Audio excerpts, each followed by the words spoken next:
Monsieur le Président, chers collègues, en préambule, le groupe POP Vert Solidarité tient tout d'abord à relever la situation difficile qui touche la société neuchâteloise et en particulier les personnes précarisées, les travailleuses et travailleurs, mais également les artistes, restaurateurs, sportifs, commerçants indépendants et toutes celles et ceux qui souffrent particulièrement dans cette deuxième vague de la crise du coronavirus. Les conséquences de la situation que nous vivons depuis 9 mois vont clairement dépasser le cadre de ce budget 2021. Notre groupe tient également à saluer le travail conséquent effectué par l'ensemble des protagonistes pour l'élaboration de ce budget. Ce budget laisse néanmoins PVS sur sa faim. Premièrement, la hauteur des recettes fiscales risque de passer inexorablement en dessous de la barre symbolique du milliard de francs. Cette chute, enclenchée depuis quelques années, résulte notamment des réformes fiscales sur les personnes morales. Pour rappel, en 2014, au niveau des comptes, les montants de ces recettes s'élevaient à 223 millions de francs. En 2019, celles-ci ne se montaient plus qu'à 159 millions de francs. Qu'en sera-t-il dans les comptes 2020 ? 125, peut-être 100 millions.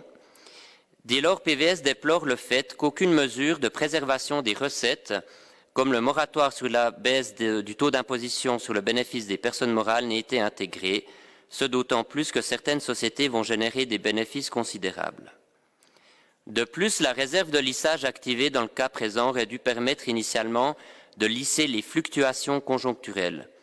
Or, les différentes réformes fiscales qui péjorent d'année en année la situation sont des facteurs à proprement parler structurels. D'une façon générale, le nouveau dispositif de maîtrise des finances est une machine à générer des bénéfices factices puisqu'obtenus en transférant le découvert vers la dette. La vérité des chiffres est alors occultée. Tout budget est forcément faux, mais l'impression qui se dégage est que la mouture 2021 l'est particulièrement. Des recettes qu'il ne faut surtout pas remettre en cause, dont une part extraordinaire des résultats de la BNS qui auraient pu ou dû partiellement profiter aux communes neuchâteloises. Des charges liées au Covid qui semblent sous-évaluées, notamment dans le domaine de la santé, sans un mot, par exemple, pour les coûts liés à la vaccination contre le Covid, sachant que, selon le Conseil fédéral, une partie sera imputée au canton. Et finalement, un résultat bénéficiaire qui fera grincer des dents tous ceux qui attendent des aides complémentaires de notre canton ou qui attendaient pour certains, vu les communications de ce matin. PVS salue néanmoins les investissements créateurs de richesses qui se montent à 85 millions de francs.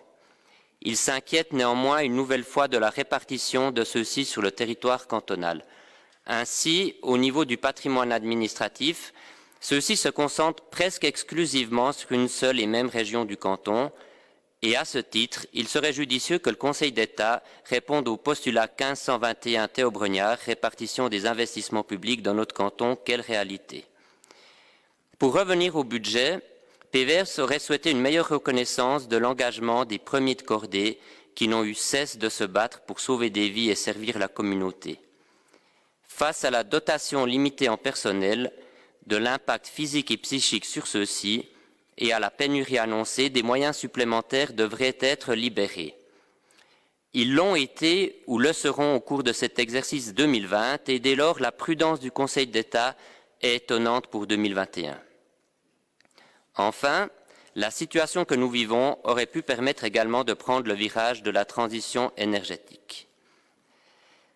En conclusion, conscient qu'il s'agit d'un budget de fin de législature, PVS salue le fait qu'il n'y a pas eu cette année de démantèlement de prestations.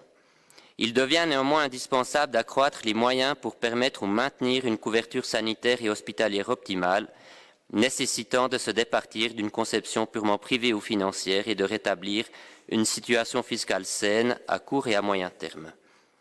Il recommande enfin l'indexation des revenus de l'aide sociale, filet dans lequel nombre d'indépendants et de salariés précaires risquent d'émarger à court terme.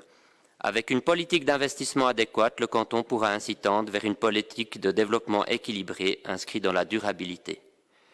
Notre groupe acceptera l'entrée en matière et différents députés interviendront en temps voulu sur les amendements et modifications de loi, ainsi que sur notre position finale qui dépendra du devenir des 10 amendements. Merci de votre attention.